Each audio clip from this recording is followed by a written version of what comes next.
Saya mengaturkan terima kasih kepada Pak Bupati, Pak Parto, dan para peserta seminar sekalian. Pada kesempatan ini saya mengangkat tulisan ini merupakan upaya eksploratif tahap awal. Harapannya tidak hanya berhenti di sini, tetapi pada kesempatan lain kita bisa meningkatkan sehingga misteri Lamongan pada masa lalu diharapkan bisa lebih terkuak. Saya mengangkat judul tulisan adalah Arkeologi Ekologi Kawasan Apit Bangawan Brantas dan Solo. Jadi kawasan Apit, kawasan yang diapit oleh dua Bangawan, yaitu Bangawan Brantas dan Bangawan Solo, dengan fokus telaah pada arkeologi ekologi. Anak judul yang saya coba angkat adalah Dari Lamongan lewat Erlangga dan Gajah Mada untuk Nusantara. Baik, saya akan banyak memfokuskan pada salah satu di antara sub area yang ada di Lamongan. Katakanlah Lamongan itu dibagi menjadi 5 sub area berdasarkan penjuru mata angin. Ada sub area Lamongan Selatan, Utara, Timur, Barat, dan Tengah. Maka fokus telah ini adalah pada sub area Selatan, atau bisa kita sebut sebagai Lamongan Selatan, yang memang keberadaannya diapit oleh dua Bangawan. Di timur mengalirlah Bangawan Brantas, dan di barat mengalirlah Bangawan Solo. Sebenarnya kawasan apit itu membentang lagi sampai ke selatan, sampai ke Jombang Barat, yaitu di daerah Ploso, itu terus membentang sampai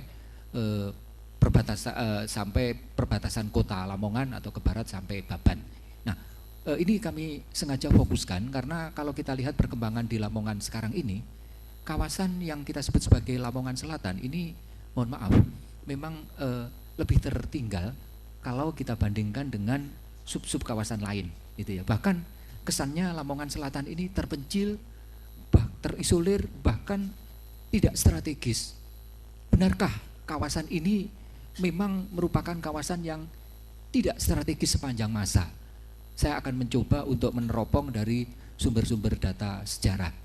Nah, sebelumnya kembali kepada latar geografisnya. Lamongan Selatan itu seperti yang saya katakan tadi diapit oleh dua Bangawan besar, yaitu Bangawan Solo dan Brantas. Dan satu hal lagi yang tidak kalah pentingnya, selain dua Bangawan itu ada sungai-sungai lain yang nantinya juga bermuara ke salah satu dari Bangawan ini. Dan salah satu yang tidak kalah pentingnya itu adalah Kali Lamong, sungai yang sangat legendaris bagi Lamongan. Bahkan nama Lamongan sendiri yang sekarang dipakai sebagai nama daerah, nama kabupaten itu sangat boleh jadi berasal dari kata Lamong yang merupakan nama sungai yang ada di Lamongan Selatan. Tuknya, mata airnya ada di Lamongan Selatan. Nah, tidak jauh dari Lamongan Selatan ada satu bukit yang sebenarnya merupakan kemuncak dari Gunung Kapur Tengah, atau kita sebut sebagai Kendeng. Sebenarnya ada dua puncak di situ, yaitu Puncak Kabuh dan Puncak Pucangan. Nama lamanya Pugawat dalam prasasti Pucangan, yang ada prasasti yang namanya Pucangan, dan dalam prasasti Pucangan itu disebut juga ada desa yang bernama Pucangan. Jadi ada Pucangan, Barahem, dan Bapuru. Itu adalah prasasti yang dikeluarkan oleh Erlangga tahun 1041. Sayang prasasti itu, mohon maaf Pak, kita tidak tahu, artinya tidak bisa melihat setiap saat. Kalau kita ingin melihat mesti ke Kalkuta, karena prasasti ini dibawa ke Kalkuta, sehingga kita seringkali menyebut dengan prasasti Kalkuta. Prasasti ini ditemukannya tidak di Gunung Pucangan, tetapi di Penanggungan. Yang menarik, isinya itu bukan berkaitan dengan tempat-tempat yang ada di Gunung Penanggungan, melainkan tempat-tempat yang ada di Pugawat, yaitu di Gunung Pucangan atau Bukit Pucangan, yang lokasinya berbatasan antara Lamongan dan Jombang. Salah satu lembahnya ada di Jombang, lembah yang lain yang terutama yang di utara itu ada di Lamongan. Gunung ini sangat penting bagi Lamongan. Keberadaannya tidak jauh dari Kali Lamong. Temuan-temuan arkeologis banyak sekali kedapatan di sekitar gunung ini, di sekitar Gunung Pucangan. Mulai prasasti-prasasti dari masa Erlangga, kemudian berlanjut sampai dengan periode awal Jenggala, dan pada masa Majapahit itu banyak kedapatan di sini, terutama di Lamongan itu adalah di Kecamatan Ngimbang. Oleh karena itu, mengapa perhatian ini saya sengaja tujukan kepada dua daerah ini. Nah, kalau kita lihat tentang alamnya, daerah ini memang relatif terkurung oleh apitan dua sungai besar, kemudian di punggungnya itu membentang Gunung Kendeng atau Gunung Kapur Tengah, kemudian juga bertebar hutan. Tadi Pak Bupati menyebut bahwa hutan di Lamongan itu kurang lebih 18%, Pak ya. Nah ini dari sekian persen dari 18% itu ada di Lamongan Selatan, ada di Lamongan Selatan.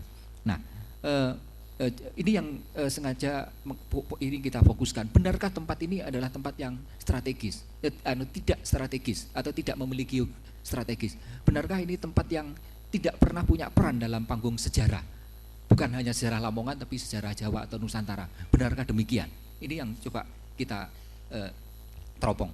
Nah, kalau kita melihat agak panjang, jadi pada masa prasejarah, satu hal yang menarik, tidak jauh dari Lamongan, ini masih wilayah Mojokerto, tetapi seberang barat dari Bengawan Berantas, di Perning diketemukan Pithecanthropus mojokertensis, yang jika ditarikhkan itu berasal dari apa yang sekarang diperiodikan dengan istilah masa berburu dan mengumpul makanan tingkat permulaan.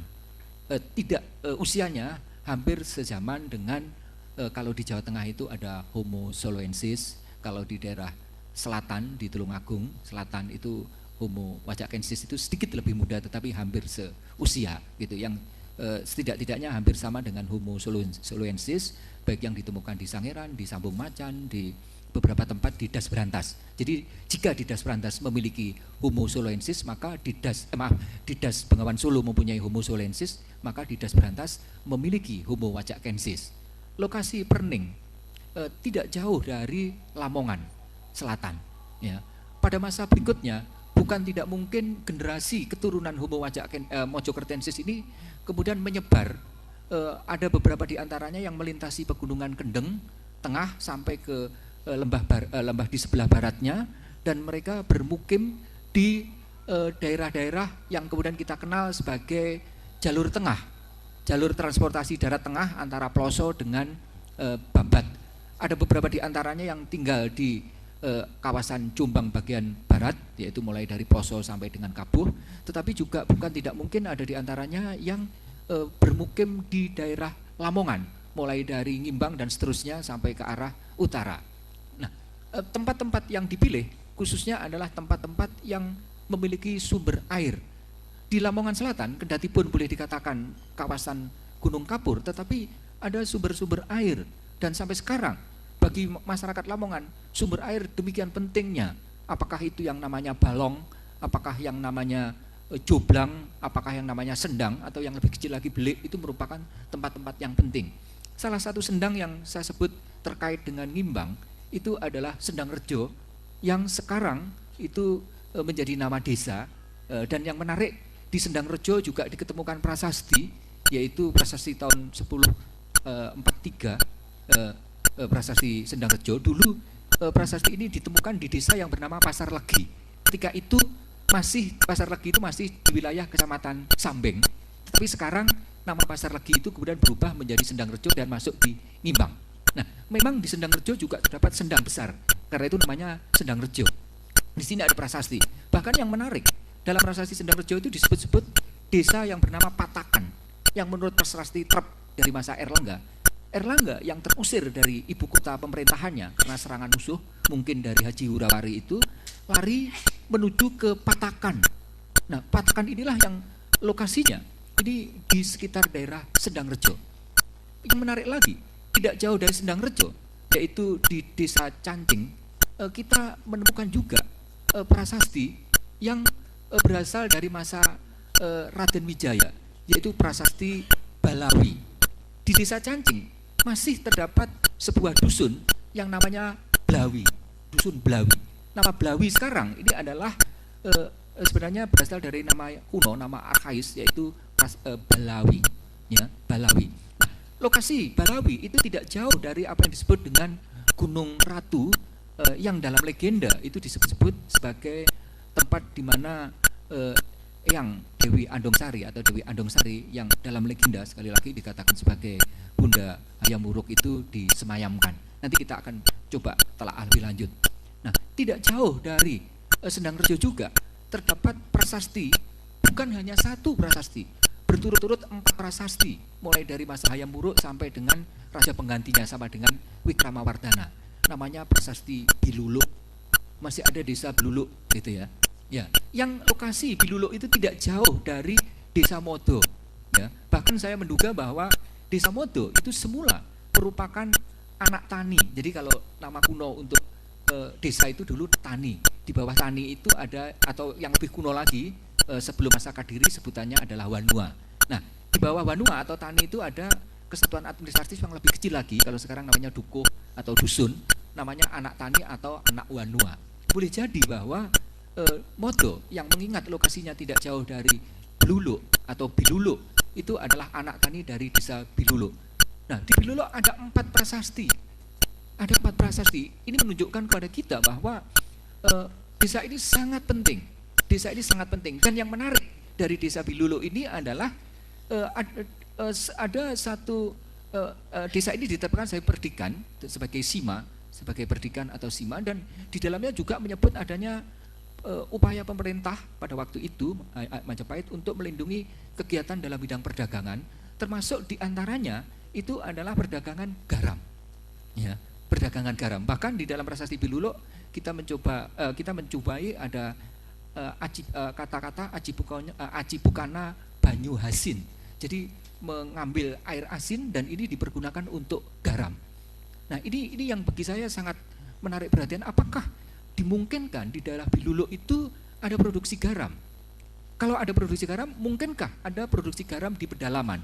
Saya jadi ingat apa yang disebut dengan bleduk, itu ya. Di beberapa tempat ada yang namanya bleduk, jadi sumber air asin tetapi tidak di pinggir laut, dan air itu juga bisa dipergunakan untuk pembuatan garam. Nah, selain bahkan juga dalam prasasti ini disebut-sebut ada upaya untuk menetapkan pajak garam. Jadi pajak garam itu sudah diatur. Nah, areal garam yang lain yang disebut-sebut juga di daerah ini adalah di desa yang namanya Tanggulunan. Saya menduga nama Tanggulunan itulah yang kemudian sekarang menjadi Terenggulun. Itu ada di Lamongan Utara, dan ini adalah daerah utara yang memang daerah yang memungkinkan untuk pembuatan garam. Tetapi yang tidak kalah pentingnya dalam kaitan pembuatan garam itu adalah prasasti yang ditemukan di Lamongan Utara yang di dalamnya menyebut penetapan sima bagi desa Garaman. Itu dari desa Garaman. Prasasti ini dikeluarkan oleh Mapanji Garasakan, yaitu salah satu raja atau katakan kita sebut raja pertama dari kerajaan Jenggala yang merupakan putra Erlangga, adik dari Sanggrama Wijaya. Artinya bahwa produksi garam di Lamongan pada masa lalu sudah merupakan produksi yang sangat diperhitungkan. Oleh karena itu, jika kemudian produksi, bahkan pada masa Belanda, garam itu sangat penting, gitu ya. Oleh karena itu, kalau kemudian pada masa sekarang Lamongan yang dulu merupakan jawara garam itu sudah tidak lagi menjadi jawara garam, saya kira perlu kita coba pertanyakan lagi ya.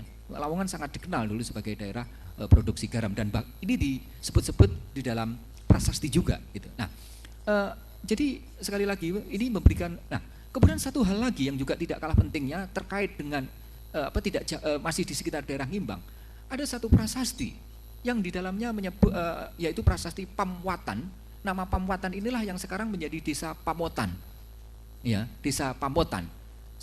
Pamwatan itu berasal dari kata wat, yang dalam bahasa Jawa Baru menjadi wot, artinya jembatan. Wat atau wot ini yang dimaksud adalah jembatan pada Kali Lamong.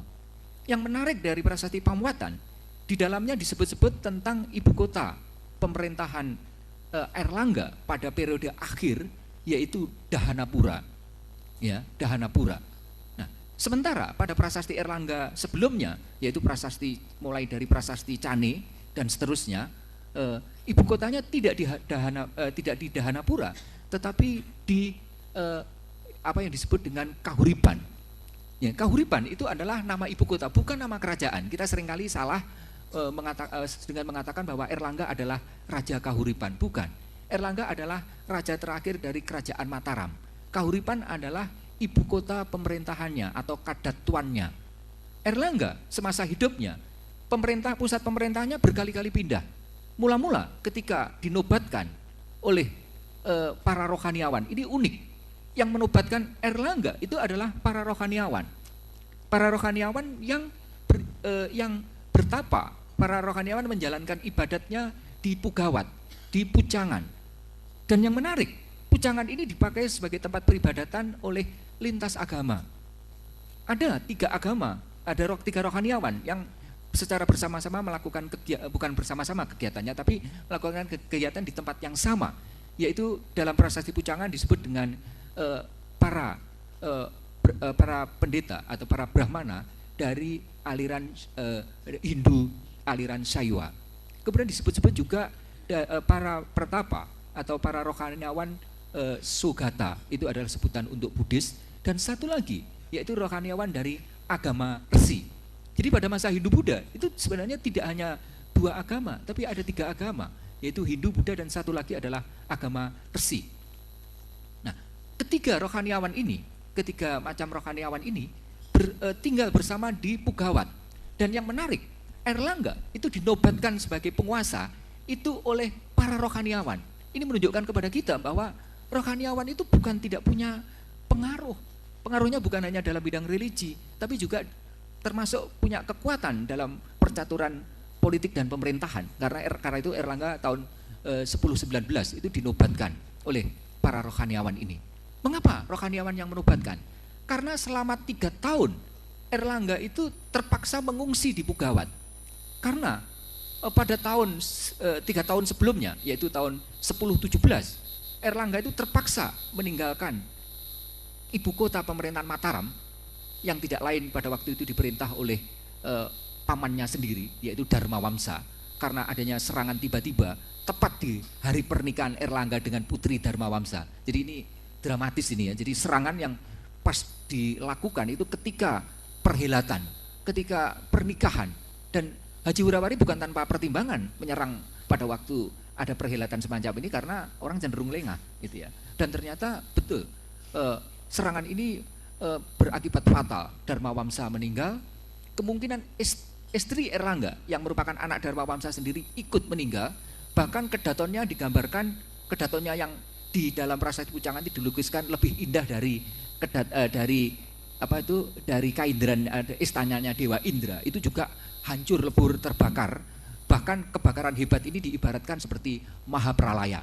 Nah, Erlangga terpaksa meninggalkan kadatuan Mataram yang dulu diperintah oleh mertuanya, kemudian mengungsi ke Pugawat, atau ke istilah yang dipakai itu mengungsi ke Wanagiri. Ya, kita seringkali terjebak Wanagiri itu diidentifikasikan dengan daerah yang bernama Wonogiri. Padahal yang dimaksud Wanagiri itu adalah hutan yang berada di lereng gunung, ya, hutan yang berada di lereng gunung. Apakah Wanagiri ini menunjuk kepada gunung Pucangan? Sutherham memang mengidentifikasikan Pugawat itu dengan Pucangan, tapi bukan hanya sekedar identifikasi ahli. Yang menarik begini, ketika Erlangga itu tinggal dalam perlindungan, bimbingan, bahkan kemudian dinobatkan oleh rohaniawan itu pernah bernazar, jika nanti suatu saat menjadi raja, maka Erlangga akan memberikan anugerah, membangunkan fasilitas peribadatan kepada rohaniawan ini. Dan ternyata itu dipenuhi. Pada tahun 1041 Erlangga mengeluarkan prasasti Pucangan yang antara lain isinya adalah membangunkan tempat pertapaan disertai dengan asrama yang pada prasasti itu disebut dengan istilah Sriwijaya Asrama. Jadi asrama yang ada di dalam hutan ya, karena itu memang di Wanagiri ya lokasinya, di hutan yang bergunung, dan diperuntukkan bagi para pertapa yang dulu pernah membantunya, pernah melindunginya, membimbingnya untuk beribadat kepada dewa-dewa, bahkan menobatkannya. Ini sesuai dengan nazarnya. Tapi jangan lupa bahwa di sekitar Gunung Kabuh, yaitu di Sendang, di kecamatan di Kabuh, yaitu di desa Sumbergondang, ada desa yang ada dusun yang bernama bukan Dander saja, tapi dekat sekali, yaitu Bedander. kami sudah melakukan penelitian di sini dan ternyata banyak diketemukan tinggalan-tinggalan arkeologis, ya, tinggalan-tinggalan arkeologis. Dan yang menarik lagi, di puncak Gunung Kabuh, di Bukit Kabuh itu juga ada reruntuhan yang berupa wanasrama yang mengingatkan kita juga pada wanasrama yang ada di Pucangan. Jadi bukan hanya Bukit Pucangan saja yang dijadikan sebagai tempat peribadatan, tetapi juga Bukit Kabuh. Nah, jadi yang menarik perhatian kita dalam kaitan ini, yang terakhir, apa kaitannya dengan Gajah Mada, bahwa Gajah Mada ini ada satu momentum yang sangat penting, yaitu momentum Badander 1335, yaitu ketika Gajah Mada menyelamatkan Jayanegara dari pemberontakan yang dilakukan oleh Kuti yang pada waktu itu berhasil menduduki Wilatikta atau Wilwatikta, istana Majapahit. Atas jasanya inilah maka Gajah Mada itu dinobatkan sebagai patih, pertama-tama ditempatkan selama 2 tahun itu di Kahuripan. Di mana lokasi Kahuripan? Kahuripan semestinya kita lokasikan di Lamongan Selatan. Karena di Lamongan Selatan ada satu sendang yang sangat menarik untuk kita cermati, yaitu sendang Kuripan. Nama Kuripan itu mengingatkan kita pada Koripan yang disebut-sebut di dalam cerita Panji untuk menyebut kerajaan yang pada waktu sekitar tahun 1040-an itu disebut dengan Kahuripan.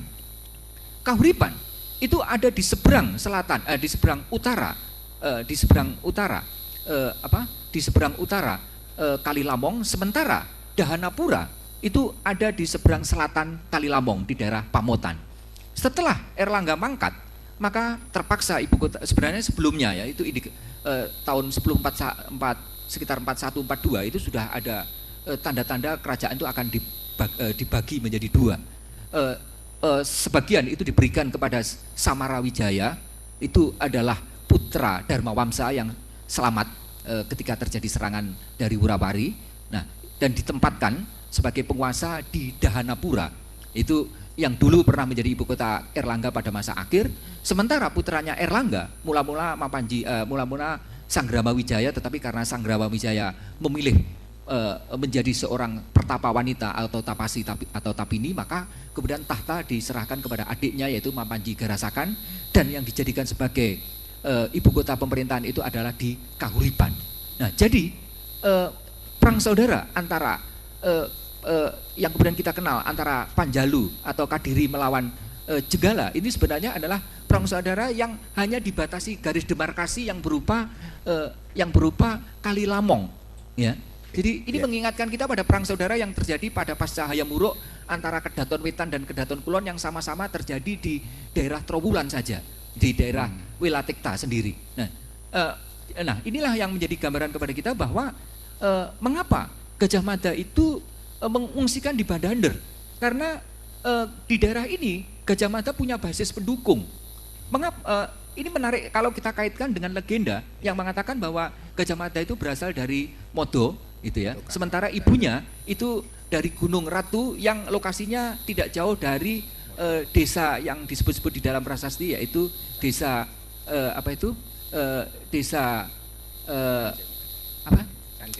di Cancing ya. Kemudian Gajah Mada pun sempat sempat ditempatkan di Kahuripan. Nah, ini makin menguatkan posisinya. Selanjutnya Kahuripan itu terus dipakai sebagai daerah, diposisikan sebagai daerah yang penting sampai dengan masa Majapahit. Bahkan pada masa Majapahit, salah satu dari 11 negara bagian Majapahit itu adalah Kahuripan. Ketika pemerintahan Majapahit itu diperintah oleh Jayanegara, yang ditempatkan di Kahuripan itu adalah ibunya Hayam Wuruk, yaitu Tribhuwana Tunggadewi. Jadi ketika Gajah Mada itu ditempatkan sebagai patih di Kahuripan, bertepatan pada waktu itu Tribhuwana Tunggadewi menjadi Rani, karena itu sebutannya seringkali adalah Rani Kahuripan atau Rani Jiwana. Jadi Jiwana itu adalah sebutan lain untuk Kahuripan, karena Jivan atau Jivana itu sama dengan Jivat dalam bahasa Sanskerta, artinya kehidupan. Nah, Gajah Mada sendiri menurut negara Kertagama juga lahir di Kahuripan. Oleh karena itu sekali lagi bahwa Lamongan Selatan itu bukan melahirkan tokoh besar setingkat Gajah Mada, tetapi Hayam Wuruk pun itu lahir di Kahuripan. Tepuk tangan untuk Lamongan ini.